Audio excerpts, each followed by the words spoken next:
IBS24 जिला चौपाल बस्तर कल आज और कल में आप सबका बहुत स्वागत है। Powered by Varghese builder Jagdalpur, health partner doctor Hemant Kumar pathology lab, Bansal nursing home, JK hospital and नेत्र चिकित्सालय Jagdalpur. In association with Kapoor Event Management Jagdalpur, education partner The Sanskar Smart School, hospitality partner Naman Bastar.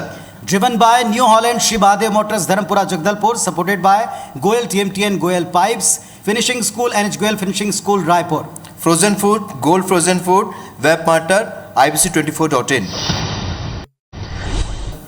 ये बता दें कि बस्तर को आज हमने क्यों चुना है। बस्तर जिन परिस्थितियों में आगे बढ़ रहा है, विकास के जिस धारा में बह रहा है, बहुत विपरीत परिस्थितियों में यहाँ पर विकास के काम जारी हैं। जाहिर सी बात है, प्रदेश की सरकार बहुत ही बेहतर तरीके से काम कर रही है और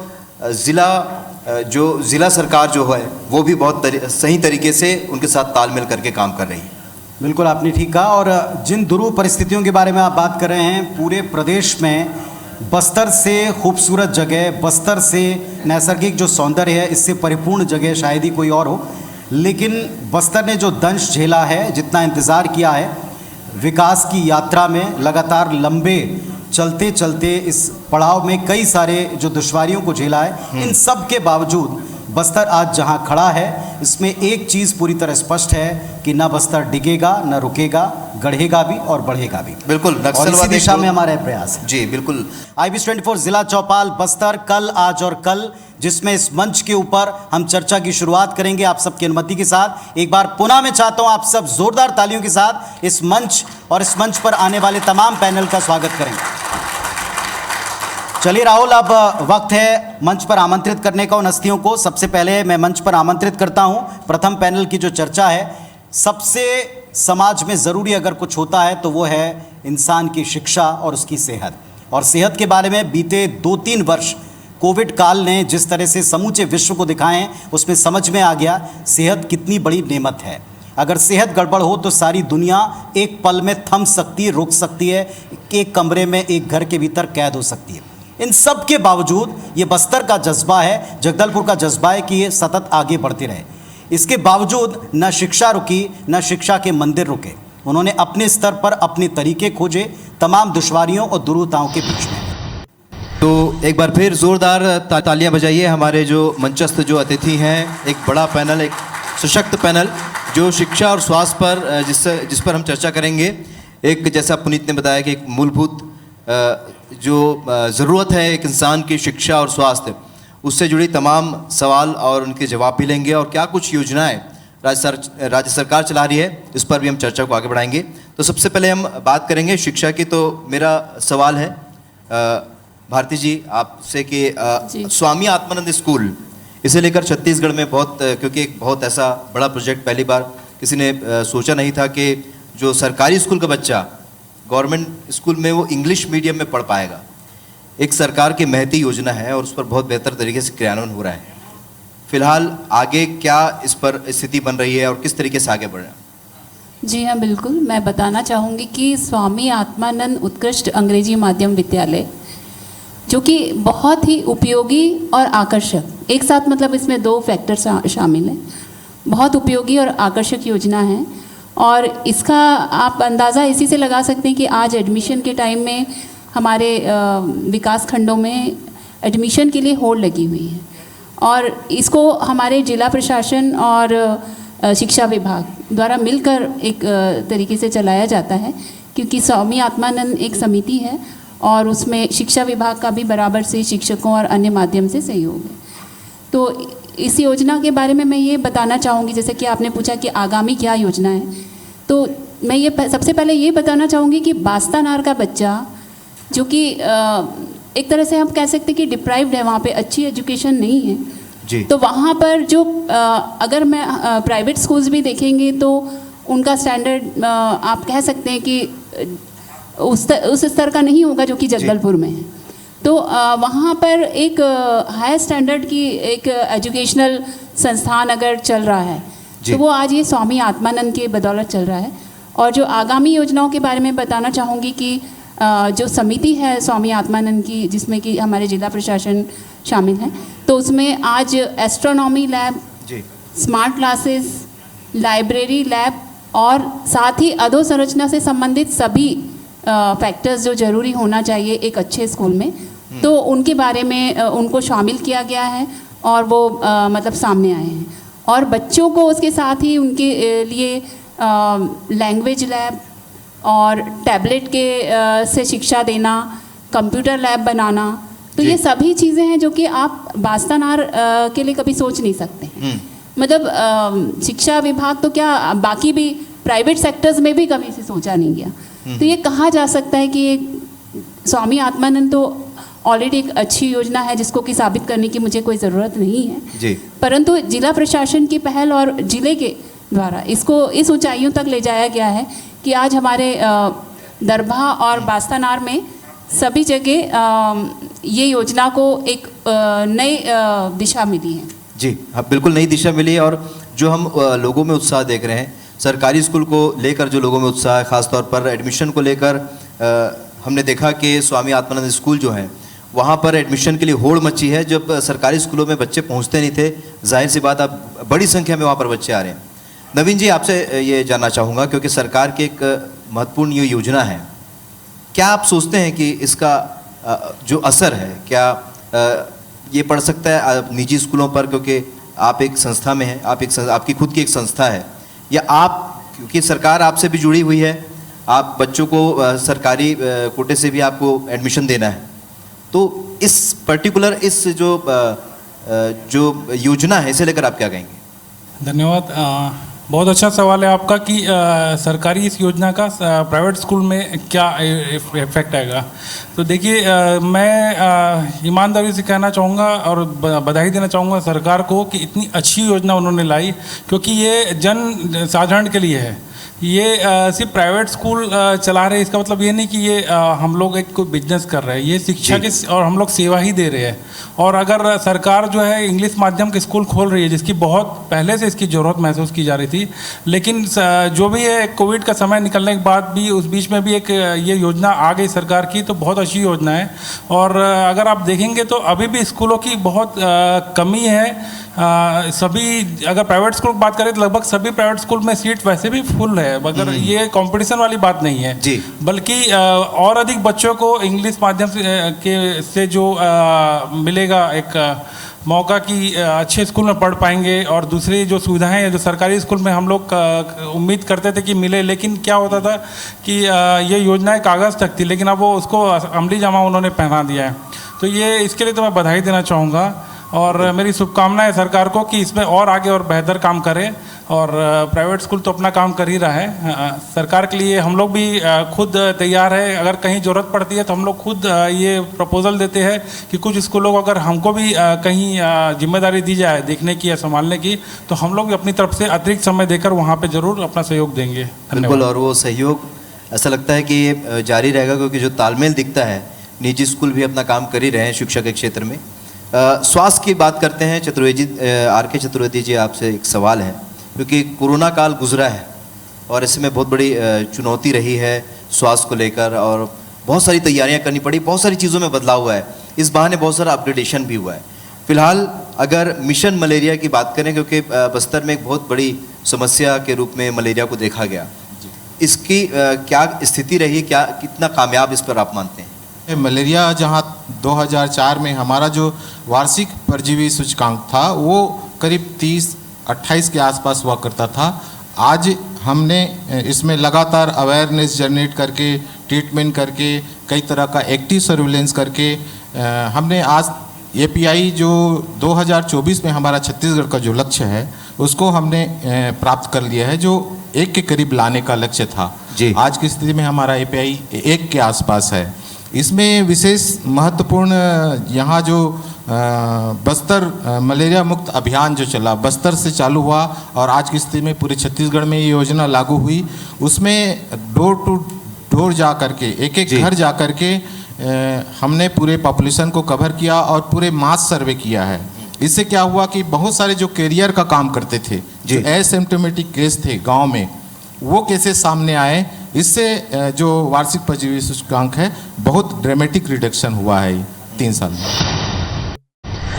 और जो बहुत अच्छी योजना जो डॉक्टर साहब आप शुरू की गई सरकार से हाट बाज़ार क्लिनिक लोगों तक स्वास्थ्य सुविधा पहुंचाने के लिए जो एक योजना शुरू की गई, उस योजना में हमने देखा कि लोगों को सहज रूप से स्वास्थ्य सुविधाएं पहुंच रही हैं और लोग अब उस जगह पर स्वास्थ्य सुविधा पा रहे हैं जहां पर वो रहते हैं। जैसे बाज़ार का एरिया है जहां पर वो कुछ खरीदारी करने जाते हैं, जहां पर लोगों से इंटरेक्ट होते हैं। तो डॉक्टर साहब ज़रा हाट बाज़ार क्लिनिक के बारे में बताइए।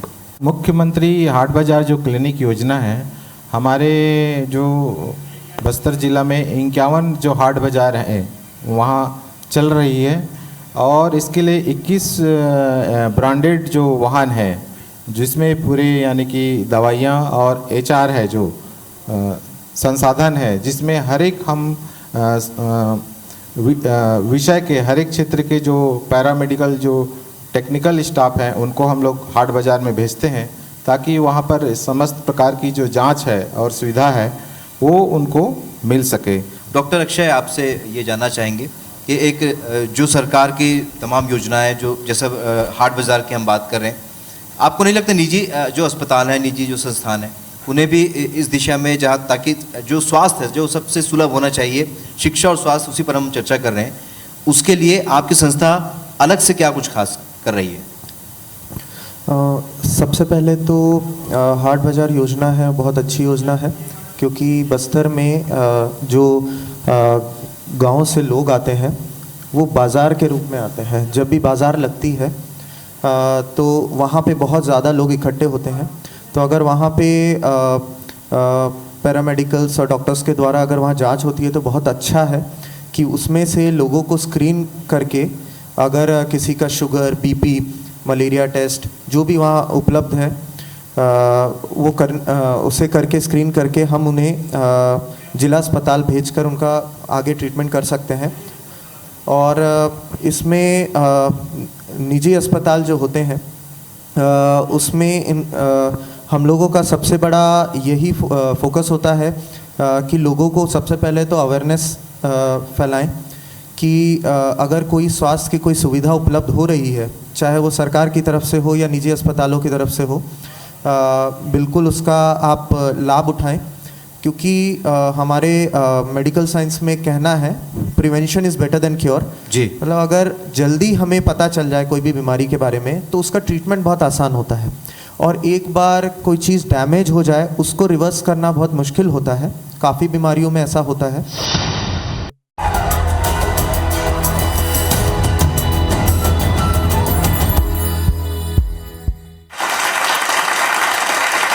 स्वागत है आप सबका जिला चौपाल जगदलपुर में। और जिला चौपाल जगदलपुर में अब इस सेशन में हम बात करेंगे प्रदेश की एक जो महत्वपूर्ण कड़ियां होती हैं जो एक ज़िले को दूसरे ज़िले से जोड़ती हैं, उसमें विकास के पथ पर आगे बढ़ने के लिए सामंजस्य की, सुरक्षा की और एक कुशल प्रशासन की बहुत आवश्यकता होती है।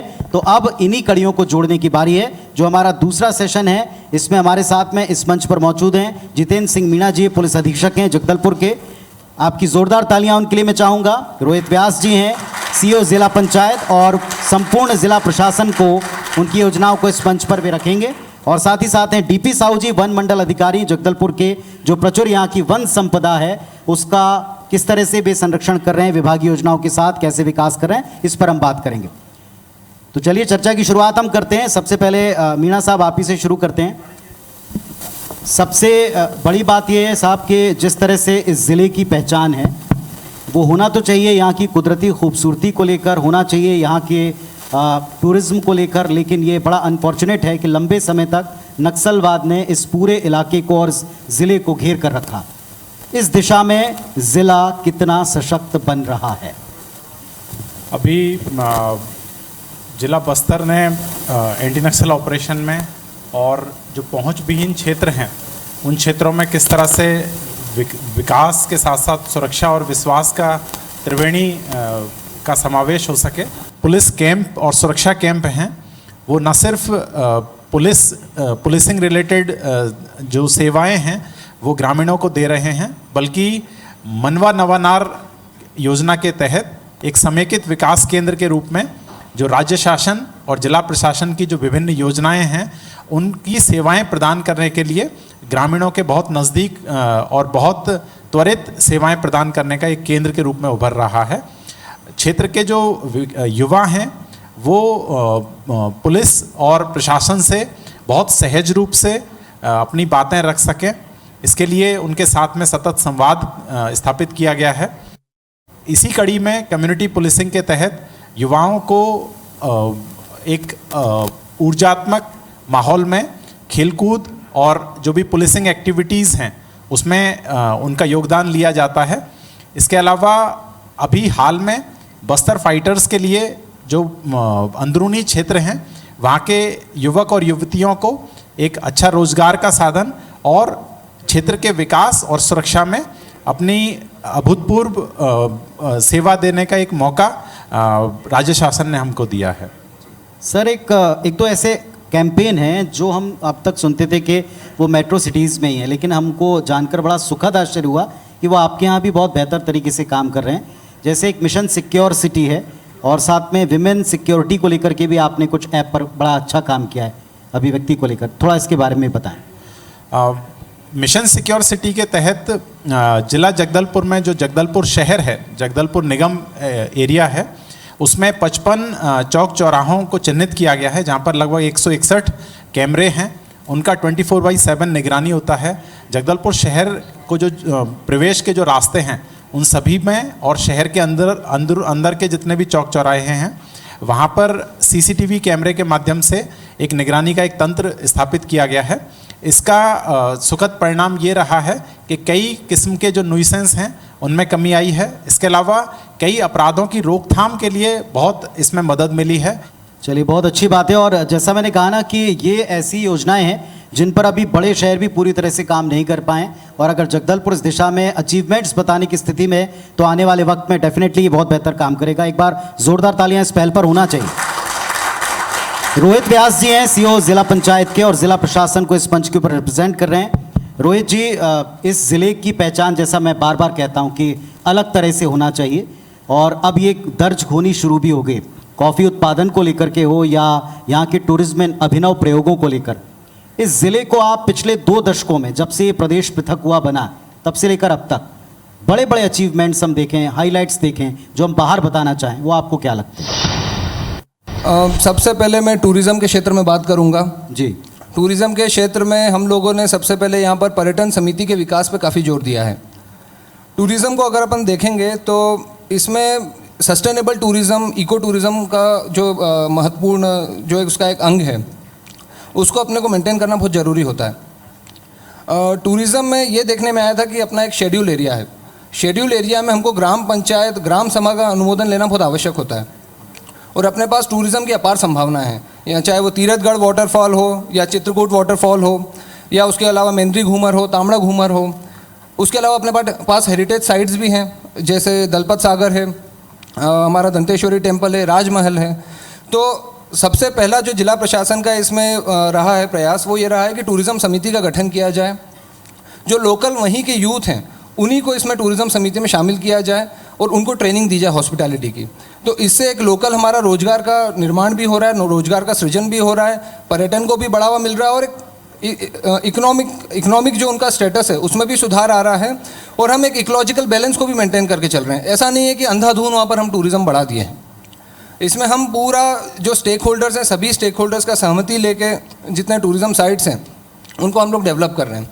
अच्छी बात है। थोड़ी कुछ और योजनाओं के ऊपर मैं आऊँगा, लेकिन अभी मैं फ़िलहाल साहू जी के पास चलता हूँ। डीपी साहू जी हैं, वन मंडल अधिकारी, और वनों से आच्छादित ये पूरा इलाका है। सर, आपके पास में सौभाग्य हम कहेंगे कि बस्तर जो है इसके पास में बड़ा खूबसूरत वन है, लेकिन इन खूबसूरत वनों में बहुत ही बड़े बड़े चैलेंजेस भी हैं। तो चैलेंजेस ज़्यादा हैं, खूबसूरती ज़्यादा, ही आप तय करिएगा। लेकिन फ़िलहाल लघु वनोपज और लघु वनोपजों के संरक्षण, इनकी ब्रांडिंग, इनके प्रोसेसिंग को लेकर के ये ज़िला काफ़ी बाहर विख्यात हो रहा है। क्या काम आप इस दिशा में कर रहे हैं? हमारे मेट्रो में, बड़े बड़े मेट्रो सिटी में, हमारे इंडिया के दूसरे पार्ट में ये कॉन्सेप्ट है कि छत्तीसगढ़ मतलब जंगल के बीच रहने वाले लोगों की, तो वो जो कॉन्सेप्ट है लगभग हमारा बस्तर पूरा करता है। जगदलपुर हमारा लगभग 53% के आसपास वनों से आच्छादित है। तो सरकार की भी मंशा है कि जो वन में है तो उनसे जो भी उनको वनोपज प्राप्त होता है उनको सही कीमत मिले। और इसी उद्देश्य को लेकर सरकार ने 2020-21 में 51 जो लघु वनोपज हैं उसका MSP डिसाइड किया। उसके बाद फिर उनने 10 लोग 56 का किए, उसके बाद फिर 61 वनोपज का MSP डिसाइड किए। तो उसी में हम लोगों हमारा जो वन मंडल है उसी दिशा में हम लोग काम कर रहे हैं। तो आज मुझे इस मंच के माध्यम से बताते हुए गर्व हो रहा है कि हमारी जो जगदलपुर के जो समिति है, प्रसंस्करण केंद्र है, इसमें राष्ट्रीय स्तर में 2 पुरस्कार प्राप्त किए हुए हैं। एक वनौषधि प्रसंस्करण केंद्र में मिला हुआ है और एक काजू प्रसंस्करण केंद्र में द्वितीय पुरस्कार मिला है। उनको उनके वनोपज का उनको सही लागत मिले, उसके लिए हम लोग जो है ग्राम स्तरीय लगभग 138 हमारी समूह हैं, उसके माध्यम से काम कर रहे हैं हम लोग। और उसके साथ ही लगभग हमारे 38 जो हाट बाज़ार समूह हैं उनके माध्यम से भी क्रय कर रहे हैं। और उसको समायोजन करने के लिए हम वन धन केंद्र स्तर पर लगभग 10 हमारी समिति है वो कंपाइल कर रही है। तो इसकी दिशा में हम लोगों ने विगत 2 वर्षों में लगभग 20-21 में 4,80,000 के लगभग मानव दिवस हम लोगों ने सृजित किया। उसके बाद 21-22 में 5,15,000 के लगभग मानव दिवस सृजित किया, सिर्फ ये लघु वनोपज संग्रहण में। उसके साथ साथ उसके प्रसंस्करण में लगभग 1,20,000 हमने मानव दिवस सृजित किया विगत 2 वर्षों में। एक बार इस बात पर आप लोग जोरदार तालियां बजा सकते हैं कि इन सारी दुश्वारियों के बावजूद प्रथम और द्वितीय पुरस्कार अगर विभाग लेकर आ रहा है तो फिर जाहिर तौर पर इस टीम के लिए एक साधुवाद बनता है। आप बड़े यूथ लीडरशिप को एक रिप्रेजेंट करने वाले भी एक अफसर दिखाई दे रहे हैं इस मंच के ऊपर। और जैसा मैं कह रहा हूं कि इस ज़िले की ब्रांडिंग अलग तरह से करने की कोशिश जाहिर तौर पर पूरा ज़िला प्रशासन कर रहा है। क्या ऐसी कोई प्लानिंग में हम शामिल हैं या हो सकते हैं, क्योंकि इसका प्रचार बाहर हो, एक बार कोई बाहर से सैलानी आए बस्तर की सैर पर तो उसको पता हो कि उसे किन किन जगहों पर जाना है, क्या इसकी व्यवस्था हमने की है? पुनीत जी, आपका सवाल बहुत अच्छा है। इसमें मैं ये बताना चाहूँगा कि हम ऑलरेडी ऐसे सर्किट्स अपने ज़िले में बना चुके हैं। हमारे एक हेरिटेज सर्किट हम लोग बना चुके हैं और एक एडवेंचर टूरिज़्म सर्किट हम लोग ऑलरेडी बना चुके हैं। हेरिटेज सर्किट के लिए हमारे यहाँ हेरिटेज वॉक भी हम लोग ऑर्गेनाइज़ करते हैं। ये हर रोज़ सुबह 6 बजे से स्टार्ट होता है। अभी चूँकि गर्मी में ऑफ सीज़न है तो अभी ये बंद हो गया है, बारिश से फिर से स्टार्ट हो जाएगा।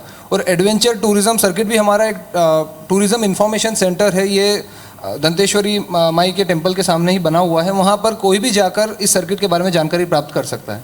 चलिए सर, हम आपको शुभकामनाएं देते हैं इस मंच पर, और आप इस पैनल के लिए ज़ोरदार तालियां बजाएं, क्योंकि इनमें से हर एक पिलर है ज़िले के विकास की योजनाओं को आगे बढ़ाने में अपनी तरफ से एक मकसद को लेकर के बढ़ रहे हैं। ये शुभकामनाएं सर हम आप सभी को देते हैं कि आप अपने फ्यूचर प्लानिंग्स में कामयाब हों, और जो ये इस पंचायत का मकसद है, ज़िला चौपाल का मकसद है, इस मंच का मकसद है, वो यही है कि हम आने वाले वक्त में इस ज़िले को उसकी असल पहचान, वास्तविक पहचान, विकसित पहचान दे सकें। बहुत बहुत शुक्रिया सर आप सबका आने के लिए, अपने चीज़ें शेयर करने के लिए। बहुत धन्यवाद सर।